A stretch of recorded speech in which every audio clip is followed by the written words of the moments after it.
السلام عليكم ورحمة الله وبركاته. الحمد لله رب العالمين والعاقبة للمتقين ولا عدوان إلا على الظالمين، والصلاة والسلام على النبي الأمين وعلى آله وصحبه أجمعين. أما بعد، ቁጥር 5 ከተማሪዎች የሚመጡ ጥያቄዎችና መልሶቻቸው ፕሮግራም ነው። ዛሬ ከምናያቸው ጥያቄዎች የመጀመሪያው ረመዳን ውስጥ ኢሻ ከመሰገዱ በፊት ልብስ ልገዛ ሱቅ ሄድኩ። ከሱቅ ሳልወጣ ኢሻ አዛን አለ። ልብስ መሸጫ ሱቅ የሚሰገደው እኔ ካለሁበት ሰፈር ከግማሽ ሰዓት በኋላ ነው።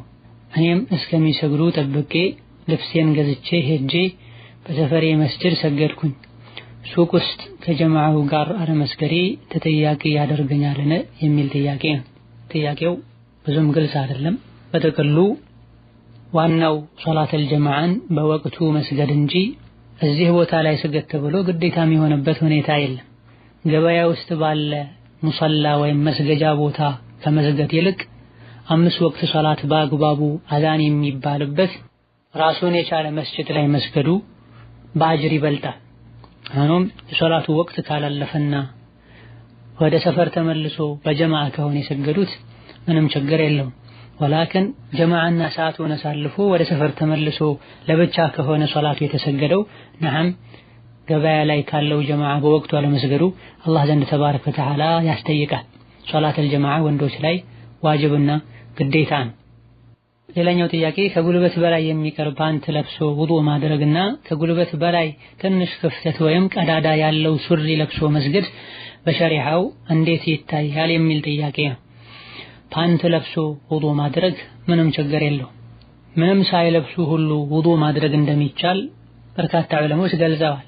አንዳንድ ዑለሞች ራቆት መሆን የግድ ካልሆነ በስተቀር አይቻልምና ገላን ከታጠቡ በኋላ ፈጥኖ ልብስን ለብሶ ውዱእ ማድረግ ተገቢ ነው የሚል አቋም ቢኖራቸውም ገላን የታጠቡ እንደጨረሱ ራቆት ሆኖ ውዱእ ማድረግ ሁሉ እንደሚቻል የጠቀሱ ዑለሞች አሉ። በላጩ ገላን እንደጨረሱ ልብስ ለብሶ ቢያንስ እንኳ አውራ ላይ ፎጣ ጠቅልሎ ውዱእ ማድረጉ በላጭ ነው።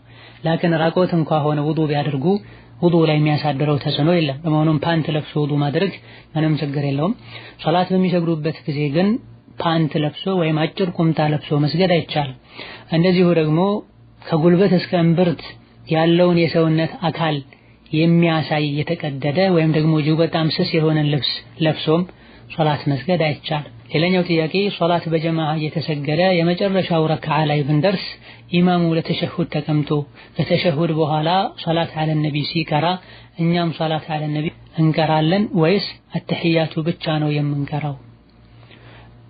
ኢማሙ ለረጅም ሰዓት ቁጭ ስለሚል ከኢማሙ ጋር ቁጭ ብሎ እሱ እስኪያሰላም ድረስ መስቡቁ እስኪነሳ ድረስ ሶላት አለ ነቢም ሌሎችንም ዱዓዎችን ማድረግ ይቻላል። ምን አወሊህ ከመጀመሪያ ጀምረን በምንሰግድበት ጊዜ የመጀመሪያው አተህያቱ ላይ ሶላት አለ ነቢ ማውረድ ይቻላል አይቻልም? የተወሰኑ ዑለሞች ይቻላል ብለው ሌሎች ከልክለዋል። ሶላት አለ ነቢ ዝክር ነው። ሶላት ደግሞ ከዓላማዎቿ መሃል አንዱ ዝክርና አላህን ማስታወስ ነውና መስቡቅ ሆኖ ከኋላ ያደረሰ ሰው ኢማሙ ከአተህያቱ በኋላ ዱዓ ሲያደርግ ከኋላ የመጣው ሰውም ከኢማሙ ጋር ቁጭ ብሎ ዱዓ ማድረግ ሶላት አለ ነቢ ማውረድ ይችላል ኢንሻአላህ ተዓላ።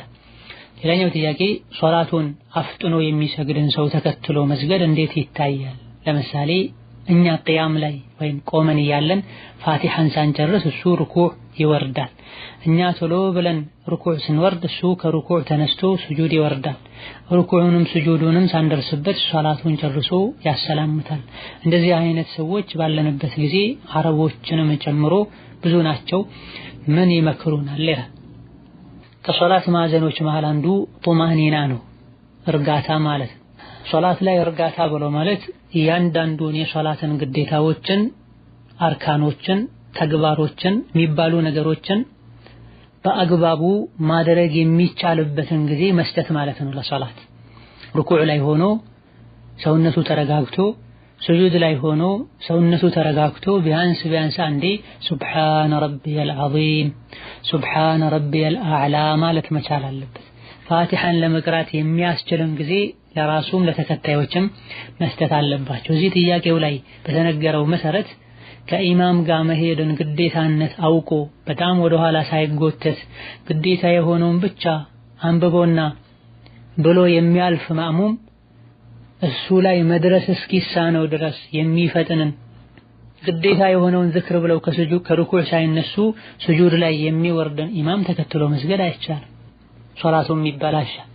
እንደ አይነቱ ሰው እንዳያሰግድም ማድረግ ይጠበቅባቸዋል ሙስሊሞች። እማ በግል ራሱን ማናገር ካልሆነም ጉዳዩ የሚመለከታቸው የሙስሊሙን መሪዎች ያለውን ነገር ማስረዳት፣ ምንም ማድረግ ካልተቻለ ሌላ ቦታ ላይ ሄዶ መስገድ ይጠበቅበታል እንደ አይነት ችግር የገጠመው ሰው።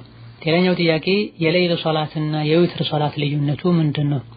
ሌሊት ሶላት ማለት ማታ ከኢሻ ሶላት በኋላ ጀምሮ የፈጅር ሶላት ወቅቱ እስኪገባ ድረስ የሚሰገድ ሶላት በሙሉ ሌሊት ይባላል። ዊትር ማለት ደግሞ ከፊት ሁለት ረካ የቻልነውን ያክል ከሰገደን በኋላ መጨረሻ ላይ የምንሰግዳት ነጠላዋ ቁጥር ናት ዊትር የምትባለው። አንዳንዴ የሌሊት ሶላት በሙሉ ዊትር በሚል ስያሜ ሊጠራ ይችላል፣ መጨረሻ ላይ ዊትር ስላለበት ማለት ነው። ሌላኛው ጥያቄ እህቴ በሪህ በሽታ ታማለች፣ በሕክምና ሊሻላት አልቻለምና በሐበሻ መድኃኒት ልንሞክር አስበን ነበር። መድኃኒቱ በጠላ ነው የሚወሰደው፣ በሸሪዓ እንዴት ይታያል የሚል ጥያቄ ነው። ነቢያችን አለይሂ ሰላቱ ወሰላም የአላህ ባሮች ሆይ ታከሙ፣ መድኃኒት ውሰዱ፣ በሐራም አትታከሙ ብለዋል። ጠላ ከአስካሪ መጠጦች ይመደባል። ኸምርና አስካሪ መጠጥ በዲናችን ሐራም ነው፣ የተከለከለ ነው። ሆኖም ሌሎች በርካታ መድኃኒቶች አሉ፣ ፈውሶች አሉ። ሌላ አማራጭ መፈለግ እንጂ በጠላ በአስካሪ መጠጥ የተቀመመን መድኃኒት መውሰድ አይቻልም። ሌላኛው ጥያቄ ሀገር ቤት ያለሁኝ አንዲት ከብት በ750 ብር ገዛኋት። ከዛም አንድ ቀን ከከብቶች ጋር የሰው ማሳ ውስጥ ገብታ ባለማሳው እንዳጋጣሚ ሲመታት ገደላት። ከዛም የገዛሁበትን ተቀበልኩት። ይሄ በሸሪዓው እንዴት ይታያል የሚል ጥያቄ። አላህ ተባረከ ወተዓላ የሰዎች ንብረት ላይ ድንበር ማለፍን ሐራም አድርጓል። አጭበርብሮ ገንዘብ መዝረፍና ያለ አግባብ የሰዎችን ሐቅ መውሰድም በዲናችን በጥብቅ የተከለከለ ነው። ያለ አግባብ የሰውን ንብረት ያወደሙ፣ የሰውን ሐቅ የቀሙ ሰዎች ላይም ያጠፉትን ካሳ የመክፈል የመመለስ ግዴታ አላህ ጥሎባቸዋል። በስህተትም እንኳ ቢሆን የሰውን ሐቅ ካጠፉ፣ ንብረቱን ካበላሹ፣ ሐቁን እንዳይጠቀምበት ካደረጉት የመክፈል ግዴታ አለባቸው። ይህ ያበላሹት አልያ ህይወቱን ያጠፉት አልያ ያወደሙት ንብረት በዲኑ የተከበረ ጠብቁት የተባለ እሱን መጠቀም ይቻላል የተባለለት ንብረት ገንዘብ እስከሆነ ድረስ ማለት ነው። ይሄም በዑለሞች ስምምነት የተረጋገጠ ጉዳይ። የሰውን ሐቅ ያለ አግባብ ያለ ባለቤቱ ፍቃድ ያጠፋ ሰው ያወደመ ሰው አውቆ ከሆነ ያደረገው ወንጀለኛ ነው። ሳያቅ ከሆነ ያደረገው ወንጀለኝነቱ ይቀራል፣ ነገር ግን መክፈል ይጠበቅበታል። ሳላቅ ነው ያደረኩት ረስቼ ነው ያደረኩት እንኳን ማለቱ መክፈሉን አያስቀርለትም። እንስሳቶች የቤት እንስሳቶች ያሉት ሰው እንስሳቶቹን ማታ ላይ የመጠበቅ ግዴታ አለበት። ማሳና እህል ንብረት ያለው ሰው ደግሞ ቀን ላይ ማሳውን እህሉን የመጠበቅ ግዴታ አለበት። ማታ ላይ ባለ እንስሳው እንስሳቶችን የለቀቀ እንደሆነ ባጠፉትና ባወደሙት ነገር ይጠየቃል። ቀን ላይ ባለ ማሳውን መጠበቅ በሩን መዝጋት የተወ እንደሆነ ጥፋቱ ያለው ችግሩ ያለው እሱ ላይ ነውና ባለ እንስሳትን ክፈሉኝ ማለት አይችልም። ይሄም የነብዩ ሰለላሁ ዐለይሂ ወሰለም ውሳኔ ነው። ኢማም አህመድ እንደዚህ አቡ ዳውድ ባስተላለፉት ሐዲስ ነብዩ አለይሂ ሰላቱ ወሰላም قضى ان على اهل الاموال حفظها بالنهار وما افسدت بالليل مضمون عليهم بل ንብረት ማሳ ያላቸው ሰዎች ቀን ላይ የመጠበቅ ግዴታ አለባቸው። ሌሊት ላይ ደግሞ ባለ እንስሳቶቻቸውን መሰብሰብ ትተው ማሳን ያወደሙ ንብረትን ያጠፉ እንደሆነ የመክፈል ግዴታ አለባቸው ብላ ነው። በተለምዶ ቀን ሰዎች ማሳቸውን ንብረታቸውን ይጠብቃሉ፣ የአጥሩን በር ይዘጋሉ። እንስሳት ተለቀው ይበላሉ፣ በተለይ ግጦሽ አካባቢ ላይ። ማታ ላይ ደግሞ ሰው ልጆች እንስሳቶቻቸውን ይሰበስባሉ፣ ቤታቸው ውስጥ ያስራሉ። ባለማሳዎች ደግሞ ቀን ሲጨነቁ እንደዋሉት ማታ ላይ አይጨነቁም። ሆኖም ማታ ላይ ንብረት ያወደመ እንደሆነ ባለ እንስሳት የመክፈል ግዴታ አለበት፣ ቀን ላይ ባለ ንብረት የመጠበቅ ግዴታ አለበት። ይሄን የምንለው ባለ እንስሳው ከእንስሳዎቹ ጋር አብሮ እስከሌለ ድረስ ነው። አብሮ ባለበት ያወደመ እንደሆነ ያጠፋ እንደሆነ መጠየቁ አይቀርለትም። በጥቅሉ ጥያቄውን በተመለከተ ላሟን መቶ የገደለው ግለሰብ የመክፈል ግዴታ አለበት። የገዛህበትን መቀበልህም በሸሪዓው ችግር የለውም፣ ይፈቀድልሃል። አላሁመ ኢላ ከብቱን የመታው የሚዋጋ ሆኖ ጥቃት የሚያደርስበት ሆኖ ለመከላከል ብሎ በመታበት ከሆነ የሞተው ይሄኔ መክፈል ግዴታ አይሆንበትም፣ ለራሱ ሲከላከል ነውና የሞተው። ሌላኛው ጥያቄ ሁለት እህቶች ተጣልተው ሊማቱ ተያይዘው ነበረ። እነሱን ከገላገልኳቸው በኋላ ለማስታረቅ ስሞክር እምቢ አሉኝ። የሶላት ሰዓት ደረሰብን። ወላሂ ታርቃችሁ እንጂ አልሰግድም ስላቸው እምቢ አሉኝ። እኔ ሰገድኩኝ። በመማሌ ከፋራ አለብኝ የሚል ጥያቄ ነው። ናም አንድ ነገር እንዲህ ካላደረክ ወላሂ እንዲህ አላደርግም ብሎ የማለ ሰው አድርግ ተብሎ የተማለበት ሰው አላደርግም ካለና መሐል ላይ የማለበትን ነገር ካላሳካ የማለው አካል ከፋራ የማውጣት ግዴታ አለበት። ወላሂ ታርቃችሁ እንጂ አልሰግድም ተብሎ የተጣሉት አልታረቅ ብለው የማለው ሰው ከሰገደ ከፋራ የማውጣት ግዴታ አለበት። እንዲህ ካላረክ እንዲህ አላረግም ብሎ የማለ ሰው የማለበትን ነገር መልሶ ካደረገው ከፋራ እንደሚወጅብበት ኢብኑ ዑመር፣ ኢማሙ ሻፊዒ ሌሎችም ተናግራ የማለው ሰው ላይ ከፋራ እንደሚወጅብበት ሁሉ በመልካም ነገር በጥሩ ነገር አድርግ ተብሎ ተምሎበት ካላደረክ እንዲህ አላረግም ተብሎ የተማረለት ሰው የአላህን ስም መሐላውን አክብሮ እሺ ባለማለቱ ወንጀለኛ ይሆናል። በራ ኢብኑ ዓዝብ ረዲየላሁ ዐንሁ ወአርዳህ ኢማም አልቡኻሪና ሙስሊም ባስተላለፉት ሐዲስ ላይ ነብዩ 7 ነገሮችን አዘውናል፣ 7 ነገሮችን ከልክለውናል ብለው ነብዩ ሰለላሁ ዐለይሂ ወሰለም ካዘዟቸው ነገሮች መሃል አንዱን ወኢብራር አልሙቅሲም ይላል። የማለን ሰው መሐላውን እንድናሳካ ነብዩ አዘውናል ብሏል። ወላሂ ታርቃችሁ እንጂ አልሰግድም ብሎ ከማለ ፊት ለፊት ያሉ ሰዎች ሙስሊሞች ከሆኑ የማለውን ሰው መሐላ እንዲያሳኩ ነብዩ አዘዋቸዋል። አይ ካሉ ወንጀለኛ ይሆናሉ። የማለው ሰው ካሳፈሩትና ችግሩን ካልፈቱ ከፋራ ይወጅብበታል። ከፋራውም 10 ምስኪን ማብላት ወይም 10 ምስኪን መካከለኛ ልብስ ማልበስ፣ ሶላት መስገድ የሚቻልበት ወይም አንድ ባሪያ ነፃ ማውጣት። ከነዚህ ማለተኛውንም ካልቻሉ 3 ቀን መጾም ነው። ብዙ ሰዎች ወዲያውኑ የሚሄዱት ወደ መጾም ነው። ከላይ የተጠቀሱትን አንዳቸውን ማድረግ ካልተቻለ ወደ ጾም የሚካሄደው። ሌላኛው ጥያቄ አባቴን ያማዋል፣ መታከሚያ ብር ስልክለት ሻል ሲለው ጫት ይቀምበታል። ጫት አጥቃም ለጫት አውፍ አላልኩህም ስለው እሺ ይለኛል። እሱ ግን ጫት አልተወም፣ ምን ማድረግ አለብኝ? አባት ታሞ የሕክምና ገንዘብ ላኩልኝ ካለ አሊያ ደግሞ የሕክምና ገንዘብ እንደሌለውና እንደሚቸገር ከታወቀ መላኩ ግዴታ ነው። በሚላክበት ጊዜ ንያው ለሕክምና ተብሎ ይሆናል። ለሕክምናና መሰል ለሆኑ አላህ ዲኑ ለሚፈቅዳቸው ወይም ግዴታ ለሆኑ ነገሮች ተነይቶ ከተላከ እሱ እጅ ከገባ በኋላ በሚያደርገው ነገር በቀጥታ እንጠየቅም አላህ ዘንድ ተባረከ ወተዓላ። እነማ እንካ ጫት ብላበት እንካ ሲጋራ ጭስበት ተብሎ ቢላክ አሊያ ደግሞ ለሁለቱም ለሐላሉም ለሐራሙም ተብሎ ቢላክ ይሄኔ መጠየቅ ይኖራል። ሆኖም በተቻለ ያክል ጥንቃቄ ማድረግ፣ ወጪ አድርጎ ከዛ በኋላ ያወጣውን ያክል ወጪ እንዲጠይቅ ማድረግ፣ ብዙ የአባትነትን ክብር በማይነካ መልኩ በሌላ ቤተሰብ በኩል ልኮ ለሐላሉ ብቻ ወጪ እንዲያደርጉ ማድረግ፣ ወደ ሐራም የሚሄድበትን መንገድ ለማጥበቅ ጥረት ማድረግ ነው። ሳይታመሙ አሞኛል ብለው ሳይቸገሩ ቸግሮኛል ብለው እየተቀበሉ ጫት የሚበሉበት መሰል የሆኑ ሐራም ነገሮች የሚያደርጉበት ከሆነ መላኩ ይከለከላል። ሌላኛው ጥያቄ የካፍርን ስጋ መብላት እንዴት ይታያል? ካፍር ሀዲያ የሰጡትን ልብስ መልበስና እሱን ለብሶ ሶላት መስገድ ይቻላል የሚል ጥያቄ። የካፊርን ስጋ መብላት አይቻልም።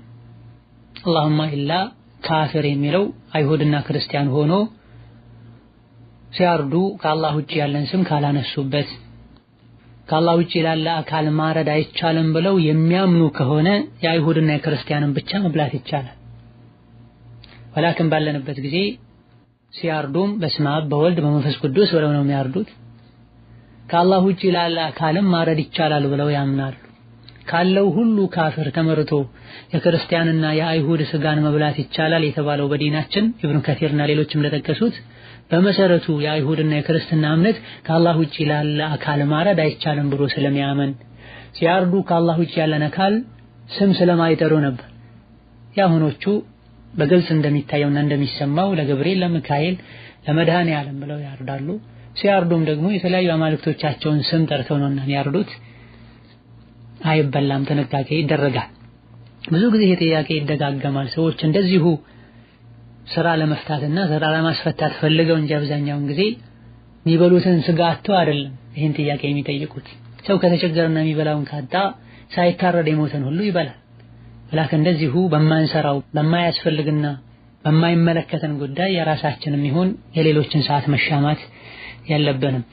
ካፍር የሰጠውን ሀዲያ መልበስና እሱን ለብሶ መስገድ ምንም ችግር የለውም። ልብሱ ሐላልና ጧሃራ እስከሆነ ድረስ ሀዲያ ያመጣው ሰው ለኛ ብሎ ሰርቆ እንዳመጣው እስካላወቀን ድረስ እሱ በሚያምንበት ሃይማኖቱ መሰረት ሰርቶ ከስቦ እስካመጣው ድረስ ተቀብሎ መልበስ ይቻላል፣ መስገድም ይቻላል።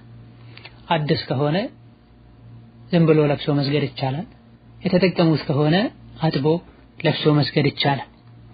ሌላኛው ጥያቄ አንዲት ሴት ወልዳ የወሊድ ደሟ ከ20 ቀን በኋላ ከቆመ መስገድና መጾም ትችላለች ነው የሚል ጥያቄ።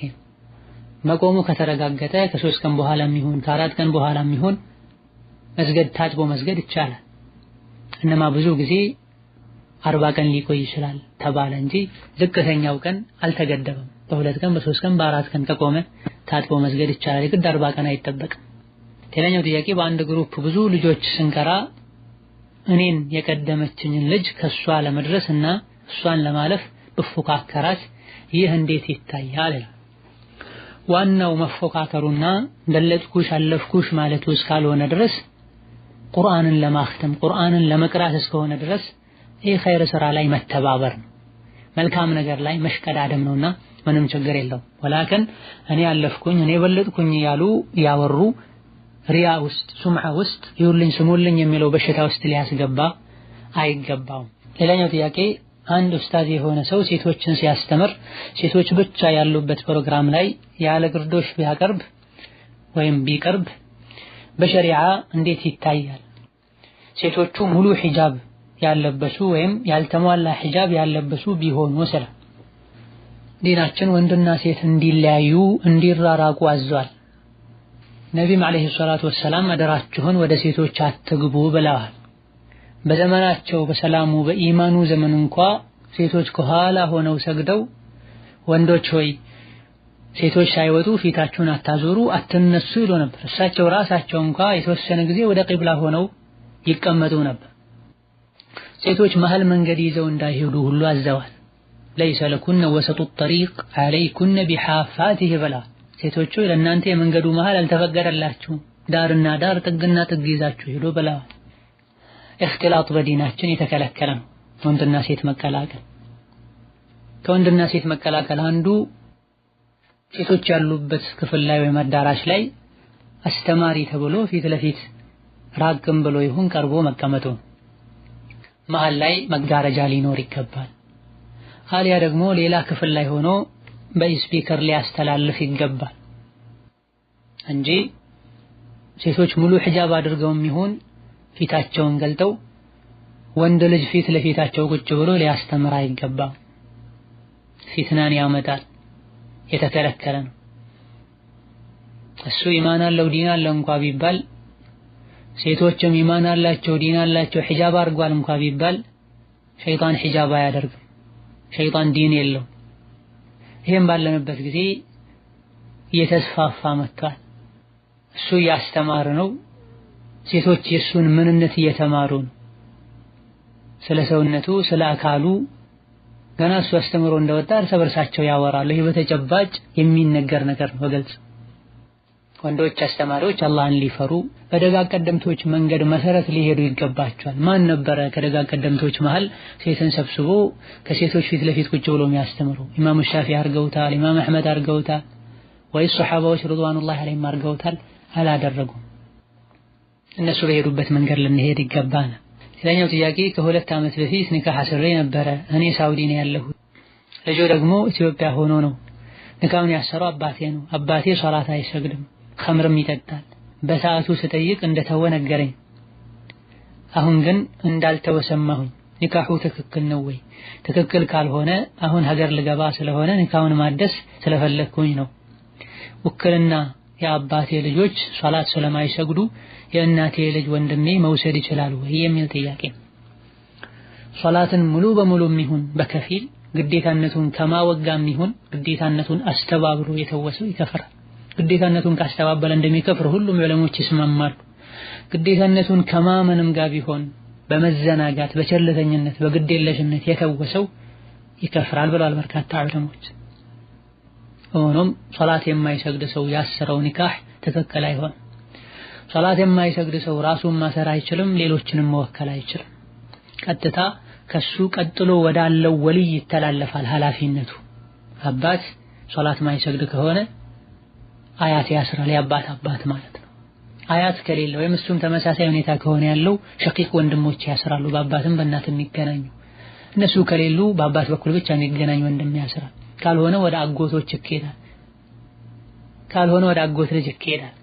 እነዚህ ሁሉ ከሌሉ ወደ ሸሪዓ ፍርድ ቤት ይኬዳል እንጂ የማይሰግድ አባት መወከልም አይችልም ራሱን ማሰር አይችልም ሶላት የማይሰግድ አባት ያሰረው ኒካህ ሰላት የማይሰግድ ወልይ ያሰረው ኒካህ እንደ አዲስ መታሰር ይኖርበታል የእናት ልጅ ራሱ ኒካህ ማሰር አይችልም ሶላት በመተው ምክንያት የከፈረው አባትም ሊወክለው አይችልም ስለዚህ በእንዲህ አይነት ሁኔታ ላይ የሚያስረው የእናት ልጅ ሳይሆን ቀደም ሲል የጠቀስኳቸው ከአባት ቀጥሎ ያሉ ኒካህ ማሰር የሚገባቸው ወልዮች ከሌሉ ሸሪዓ ፍርድ ቤት ተከዶ ኒካሁ እንደ አዲስ ይታሰራል ሌላኛው ጥያቄ ሳገባ የመህር ብር 1000 ሪያል ተስማምተን ከዛም እኔ 500 ጨምሬ 1500 ሪያል አድርጌ ሰጠኋት እዛ ሲሄድ መልሳ ሁሉንም ሰጠችኝ ከዛም ከጋብቻ በኋላ ወደ ስራ ተመለስኩኝ ልክ ወር ሲሆነኝ ና ቶሎ አለችኝ እኔም ያለሁበት ሩቅ እንደሆነና በየወሩ እንደማልሄድ ነገርኳት እሷም በየወሩ ካልመጣ ፍታኝ አለችኝ እኔም ከአራት ወር አንዴ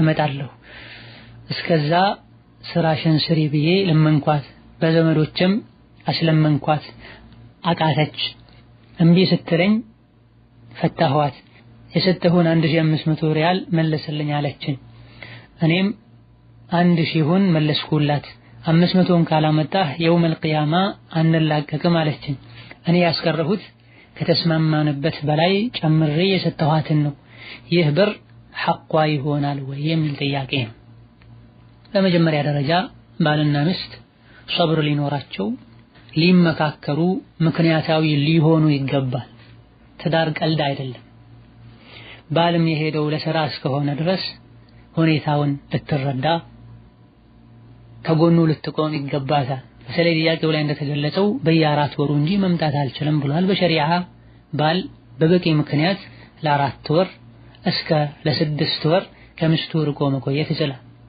ከዛው በላይ ግን እስካልፈቀደችለት መቆየት አይችልም ከሷ የራቀው ለሁለቱም ለወደፊት ህይወት ብሎ እስከሆነ ድረስ ሚስት ይሄን ልትረዳ ሶብር ልታደርግ የባሏን ሐቅ ልትጠብቅ ይገባታል ባልም በተቻለው ያክል ባለቤቱን ቤተሰቦቹን ቶሎ ሊዘየር ይገባዋል ለፍቺ መቻኮል ተገቢ አይደለም ወንዶንም ሴቷንም ይጎዳል በተለይ ሴት እህትን በጣም ይጎዳል በየጊዜው የምንሰማው ስለ ፍቺ ብቻ ነው ከሚጋቡት በሁለት በሶስት እጥፍ የሚፋቱት እየበለጡ በትዳር ጉዳይ በተደጋጋሚ አላህን ፍሩ ብሏልና አላህን ልንፈራ ልንታገስ የትዳርን ክብደት ልናቅ ይገባናል ወአخذنا منكم ميثاقا غليظا ብሏል የትዳርን ውል ከባዱ ቃል ክዳን ብሎታል አላህ ተባረከ ወተዓላና ልናቀለው ክብሩን ልንነካው ይገባል የብሮችን መመላለስ በተመለከተ ባል ለሚስቱ መህር ከሰጣት በኋላ በራሷ ፈቃድ አሳልፋ አንካ ብላ ከሰጠችው ብሩንም ከተቀበለው በኋላ መልስልኝ ብላ መጠየቅ አትችልም። ነብያችን ሰለላሁ ዐለይሂ ወሰለም ስጦታ ሰጥቶ ሲያበቃ መልሶ ስጡኝ የሚል ልክ እንደ ውሻ ነው። አስመልሶ ሲያበቃ ተመልሶ ትኮቶን እንደሚበላ ብለዋል። በዲናችን አንተ ነገር በእንስሳ ከተመሰለ በጃሂልያ ከተመሰለ ሐራምነቱ ይታወቃል። ስለዚህ ባል በራሷ ፈቃድ የሰጠችውን የመህር ብር ከተቀበለ በኋላ የመመለስ ግዴታ የለበትም በበጎ ፈቃደኝነቱ እንጂ በመሰረቱ መመለስ አይወጅብበትም ከማለታችን ጋር 1000 ብር መልሶላት ሳለ 500ን ካልሰጠኝ የቂያም ቀን እንላቀቅም የሌለንን ሐቅ መጠየቅ ነው የሚሆነው። ይልቁንስ አፍ መባባሉ የተሻለ ነው። እሱም ሙሉን ቢሰጣት በላጭ ነው፣ ኸይር ነው። ሲፈታት ሁሉ የሚያስደስታትን አንዳንድ ነገር ቢያደርግላት በላጭና የሚመከር ነገር ነው። ሆኖም ነገሩ ከሮ ካልሰጠኝ አንላቀቅም ማለት ደረጃ ከደረሰ እሱም መተው ካልቻለ ሐቅ አለብኝ ወይ አላህ ዘንድ ያስጠይቀኛል ወይ አያስጠይቅም በራሷ ፈቃድ እስከሰጠችና እጅህ ላይ እስከገባ ድረስ።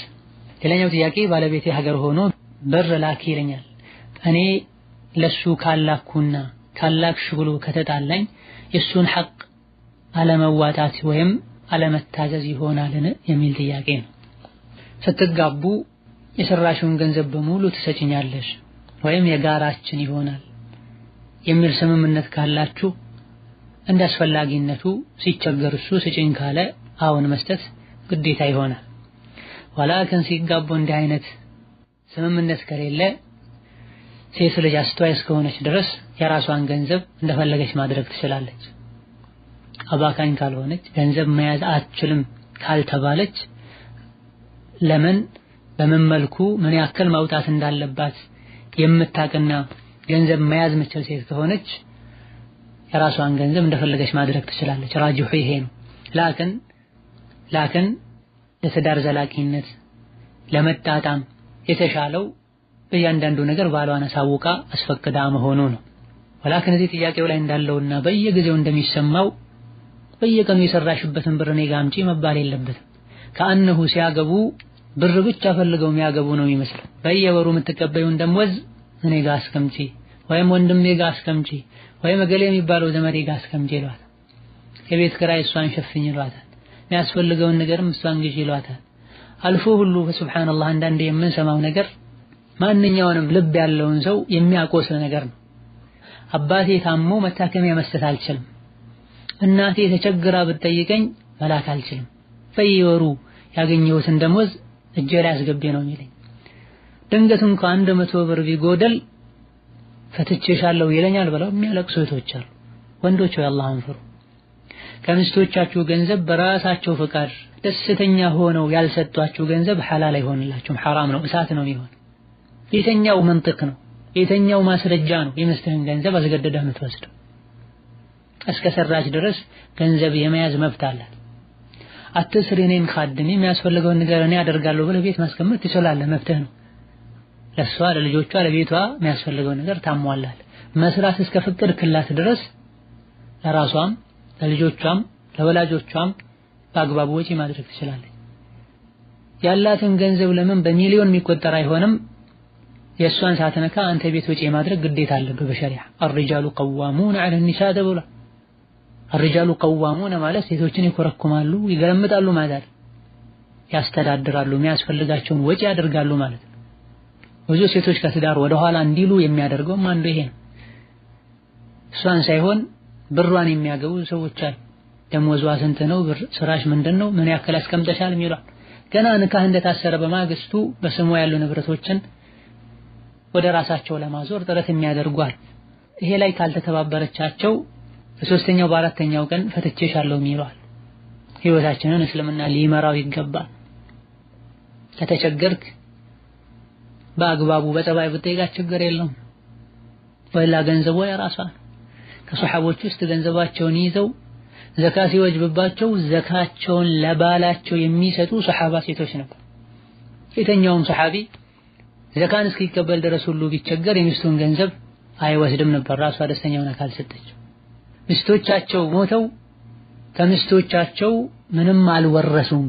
ተቸግረው ሁሉ ደረቅ ዳቦ አንዳንዴ ዳቦ በውሃ ወይም ዳቦ በዘይት ይበሉ ነበር ተብሎ ታሪካቸው ላይ የተነገሩ ዑለሞች አሉ። منهم الامام البغوي رحمه الله تعالى ዛሬ በሚስቱ ገንዘብ ለመክበር ፎቅ ለመስራት ጥረት ያደርጋል።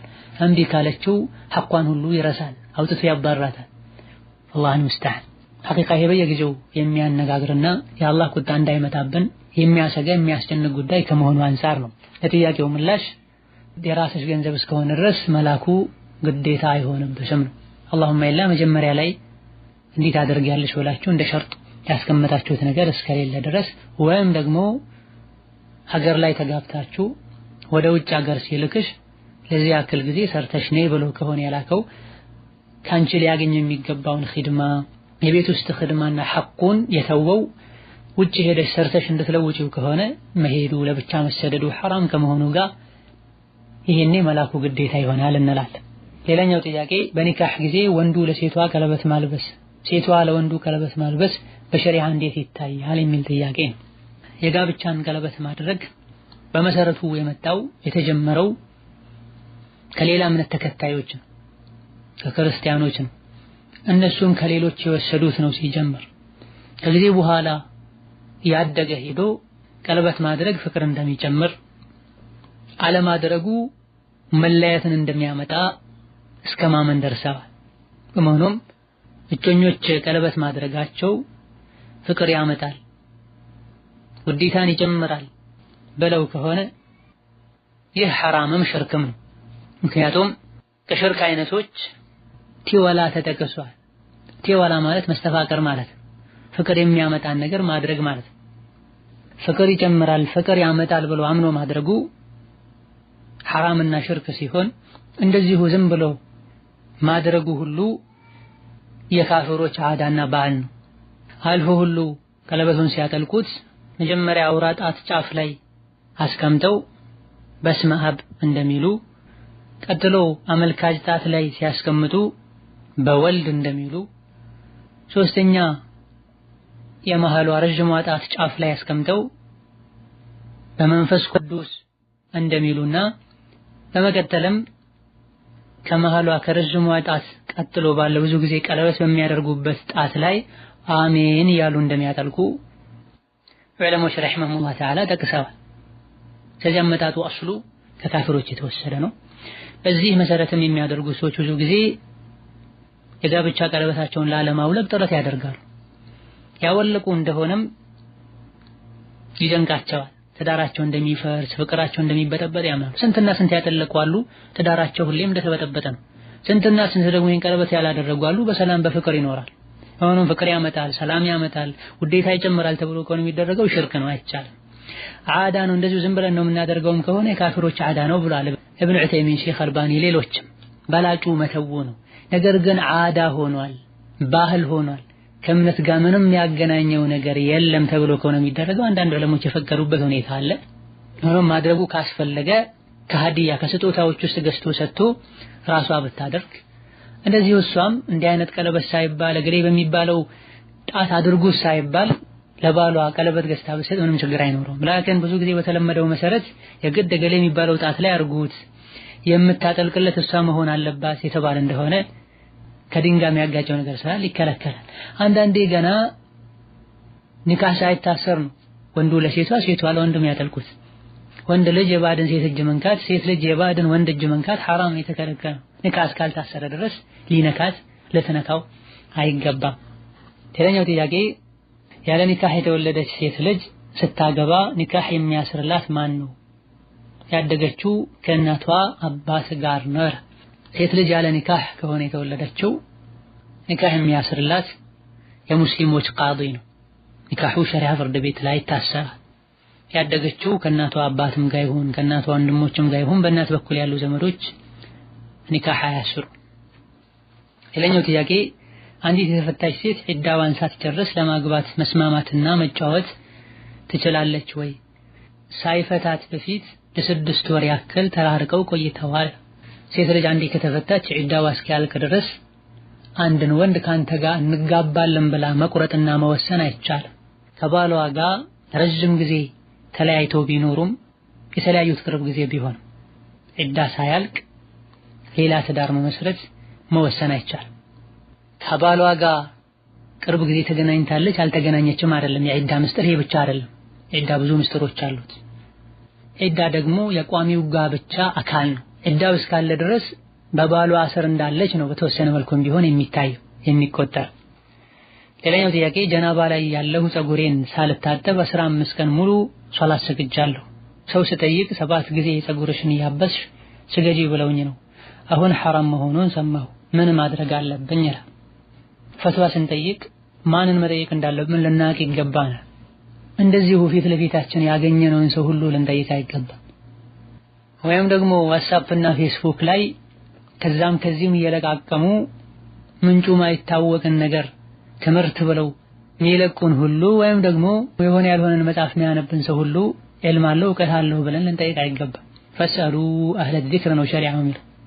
የእውቀት ባልተቤቶችን ጠይቁ ነው የሚለው አላህ ተባረከ ወተዓላ። ያለ እውቀት የሚናገሩም አላህን ሊፈሩ ይገባቸዋል። ባለ ጉዳዮችም ማንን መጠየቅ እንዳለባቸው ቆም ብለው ያስቡ ሊያማክሩ ይገባቸዋል። ጀናባን ሲታጠቡ ትጥበቱ ትክክል ይሆን ዘንድ መሟላት ካለባቸው ሸርጦች መሃል አንዱ ተዕሚሙል በደኒ ቢልማ መላ ሰውነትን ውሃ ማዳረስ፣ ፀጉርን፣ ጥፍሮችን፣ እምብርትን ውሃ አይደርሰውም ተብሎ የሚባል የሰውነት አካልን በሙሉ ጥንቃቄ አድርጎ ውሃ ማዳረስ። ጀናባ ሆኖ ፀጉሩን ሳይታጠብ ሌላ ሰውነቱን ታጥቦ የሰገደ ሰው ወንጀለኛ ነው። እንደገና ገላውን ታጥቦ ሶላቱን ማስተካከል ግዴታ ይሆንበታል። 7 ጊዜ አብሱ የሚባል ነገር አይደለም ያለው። የነብዩ ሰለላሁ ዐለይሂ ወሰለም የጀናባ አስተጣጠብ ላይ የተነገረው 3 ጊዜ ፀጉራቸው ላይ ውሃ ያፈሱ እንደነበረ በዚህም ብቻ ያበቁ እንዳልነበረና ውሃ ያፈሰሱ ጣታቸውን ፀጉራቸው ውስጥ ያስገቡ ያሹ እንደነበረ ተነግሯል። ከሷሃባ ሴቶችም ትጥበትን በተመለከተ ሐዲሶች ተነግረዋል። ፀጉሯን መፍታት ይጠበቅባታል ወይስ አይጠበቅባትም? ዑለሞች በሕት አድርገዋል። የምትታጠበው ከወር አበባ ደም ከወሊድ ደም ጠርታ ከሆነ ፀጉሯን ፈታ መታጠብ ይወጅብባታል። የምትታጠበው ለጀናባ ከሆነ የጊዜው መፍታቱ ስለሚከብድ በደንብ ውሃ ያፈሰሰች ያሸችው ፀጉሯ ውስጥ እንዲገባ አድርጋ ሳትፈታም ቢሆን መታጠብ ትችላለች። በላጩ ግን ካልከበደ መፍታቱ። ፀጉሬን በየጊዜው ያስተኮስኩኝ ይቸገራለሁ፣ ፀጉሬ ይጎዳል ኢላ ገይሪ ዛሊክ እያሉ ፀጉራቸውን ሳይታጠቡ ከአንገት በታች ብቻ የሚታጠቡ ሰዎች አሉ። አላህን ሊፈሩ ይገባቸዋል። ተውበት ሊያደርጉ ይገባቸዋል። አልመህም ሙሉ ሰውነትን ሳይታጠቡ አንገት በታች ብቻ ታጥበው የሰገዱትን ሶላት ቀዷ ማውጣት ግዴታ ነው። ወላሁ ተዓላ አዕለም። ሌላው ጥያቄ ባለ ሚስቱ በጽሁፍ 3 ጊዜ ፈትቼሻለሁ ቢላት ፍቹ ይሰድቃል ወይ የሚል ጥያቄ ነው። እንዲህ አይነት ከኒካህ ጋር የተያዙ ጥያቄዎች ሰፊ ማብራሪያ ከፈትዋው በፊትም ከባለ ጉዳዩ የተለያዩ መረጃዎች ስለሚያስፈልጉ በአካል ቀርቦ ወይም ቀጥታ ተደውሎ እንጂ ፈትዋ አይሰጥበትም። ሌላኛው ጥያቄ የሆነ ልጅ ጋር ለትዳር የሆነኛል ብዬ በማሰብ ቃል ገብቼለት ነበረ። በስልክ አወራው ነበር፣ ፎቶም ልኬለታለሁ፣ በቪዲዮም እናወራለን፣ ድምጼንም እየተቀዳሁ ልክለት ነበር። አሁን ልጁን አልፈለኩትም፣ ቃሌን በማፍረሴ ወንጀለኛ እሆናለሁን? ፎቶ መላኬስ ሐራም ይሆንብኛል ወይ የሚል ጥያቄ። ነዓም ላ ሸክ አጅነቢ ወንድን ንካህ ሳይኖር ማውራቱ፣ ማየቱ፣ ፎቶ መላኩ፣ ቪዲዮ ኮል መደዋሉ ይህ ሁሉ ሐራምና ወንጀል ነው። ነቢያችን አለይሂ ሰላቱ ወሰላም አይነ ዝሙት ትሰራለች፣ የአይነ ዝሙት ማይፈቀድላትን ሰው ማየት ነው። እጅም ዝሙት ትሰራለች፣ ማይፈቀድላትን ሰው የእጅ ዝሙት ማይፈቀድላትን ሰው መንካቷ መዳበሷ ነው። ጆሮም ዝሙት ይሰራል፣ ማይፈቀድለትን ሰው ንግግር መስማቱ ነው። ለገይር ذلك ብላ ለጋብቻ መተጫጨትና መተሳሰብ ማለትና ኒካህ ማሰር ሚስት መሆኑ ሁለቱ ይለያያል። ሁለቱ ቢስማሙ ቤተሰብ ቢስማማ እሺ እንሰጣቸዋለን እንኳ ቢባል ለሰርግ ቀጠሮ እንኳ ቢያዝ ሁለት ምስክሮች ቁጭ ብለው የሚያገባው ሰው ፊት ለፊት ተቀምጦ የሴቷ ወልይ በአካል ተገኝቶ አሊያ ሰው ወክሎ እገሊትን ልጄን ለህከሌ በእንዲህ ያክል መህር በነገሌ ምስክርነት ድር ያለው እስካልተባለ ድረስ እዚህ ላይ በተባለው መሰረት ፎቶ መላላክ፣ በቪዲዮ መተያየት፣ ድምጽ እየቀዱ መላክ ሐራምና ወንጀል ነው። በወንጀል የተጀመረ ትዳር ዘለቄታ አይኖረው፣ ጥፍጥናም አይኖረው። ወጣቱ አላህን ሊፈራ ይገባዋል። አንዲትን ሴት ለትዳር ካሰባት ትሆነኛለች ካለ ቤተሰብን ሊያሳውቅ ከፈቀዱ እሺ ካሉ ፈጥኖ ኒካህ ሊያስር ይገባዋል። ለኒካህ ብቻ ለትዳር ብቻ ወደፊት ስለሚተሳሰቡ በየቀኑ እየደወሉ ማውራት ፎቶ መላላክ አይቻልም፣ ወንጀል ነው። ይሄን የሰራ ሰው መተውበት ይጠበቅበታል። በዚህ መልኩ ለትዳር መጀናጀን የጀመሩ ሰዎች ብዙ ጊዜ ፍጻሜያቸው አያምር፣ ወዲያውኑ ይሰለቻቻሉ። አመል መለቃቀም ይመጣል፣ ደካማ ጎንን ማወቅ ይመጣል። አላህን ያስቆጣ ሰው ሐያቱ ብዙ ጊዜ ያማረ የሰመረ አይሆንም። እዚህ ጥያቄው ላይ እንደተጠቀሰው ከሌሎችም ብዙ እንደምንሰማው ወዲያውኑ ይጣላሉ። መሄድ የሌለባቸውን ያክል ከሄዱ በኋላ ምስጢራቸውን ካወጡ በኋላ የሀገር ፎቶ ትልክለታለች። ኋላ ላይ ስለሱ መጥፎ ነገር ስታቅ አልፈልግም ብትለው ፎቶሽን እንዲያረጋለው ኢላ ገይሪ ዛሊክ ብሎ ይዘትባታል። ትክክለኛው መንገድ ኢማኑን ዲኑን ከወደደ ወይም ከወደደች ቤተሰብ ጋር ሽማግሌ መላክ ነው። እሺ ብሎ ከተቀበሉ ኒካህ ማሰር ነው። ወዲያውኑ ማሰር ካልተቻለ ኒካህ እስኪታሰር ድረስ ዝም ብሎ ተራርቆ መቆየት። ቃልን ማፍረስ በተመለከተ ሲጀምርም ሴት ልጅ ቤተሰቧን ሳታሳውቅ ቃል መግባት አትችልም። አዲስ የመጣ ፈጠራ ነው፣ የምዕራባውያን ሱና ነው። ሴት ወንድ ጓደኛ ወንድ ሴት ጓደኛ መያዝና ቃል ገብቻለሁ ኢላ ገይሪ ዛሊክ ብሎ ማውራት። ሴት ልጅ ወልየል አምር ኃላፊ ያስፈልጋት ለትዳር የሚጠይቃትን ሰው ምንነት ያጠናላት ዘንድ ነው፣ ይሆናል አይሆንም ይል ዘንድ ነው። ወንዱም መጠየቅ ያለበት ቤተሰቧን ነው። ቀጥታም ከቢጠይቋት ቤተሰቤን አናግር ማለት አለባት። ቤተሰብ አናግሮ እንኳን እሺ ብለውት ኒካህ እስካልታሰረ ድረስ በቂ ምክንያት ካላቸው ቃላቸውን ማፍረስ ምንም ችግር የለም። በቂ ምክንያት እንኳን ባይኖራቸው ኒካህ እስካልታሰረ ድረስ ማፍረስ ይችላሉ። የተጠላ ነው እንጂ። አማ ሴቷ ከሆነ ቃል የገባችው መጥፎ ነገር ከገጠማት ከሰው መጥፎ ነገር ካየች አልያ ቤተሰብ አይሆንም ካላት በተተው ችግር የለውም። ሌላኛው ጥያቄ አንድ ሰው ዝሙት ሐራም መሆኑን ያወቀ ከሰራ ተጸጽቶ ከተመለሰ ከፋራ አለበት? እኔም ከፋራው መተውበት ነው። አላህን ምህረት መጠየቅ ነው። ከከባድ ወንጀሎች መሃል አንዱ ዚና ነው። ሐራምነቱን ያወቁ ቀድሞ በሩን ከፋፍቶና ነካክቶ ተጠጋግቶ የሚሰሩት ሲሆን ደግሞ የከፋ።